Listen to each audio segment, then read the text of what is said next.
There would be a lot of people who come out on our farm and that would say that we're not sustainable under their definition, but I don't know how you tell somebody who's the sixth generation of a family farm that's productive and doing well how they're not sustainable.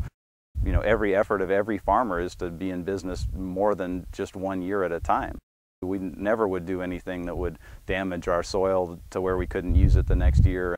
I don't think you can put definitions like that on agriculture, because we're sustainable, we're environmentalists, we're all those things that these other groups try to cast us as we're not. I mean, I care about every acre out here. I care about the fields that we have and that they're productive. I care about the wildlife that's out here.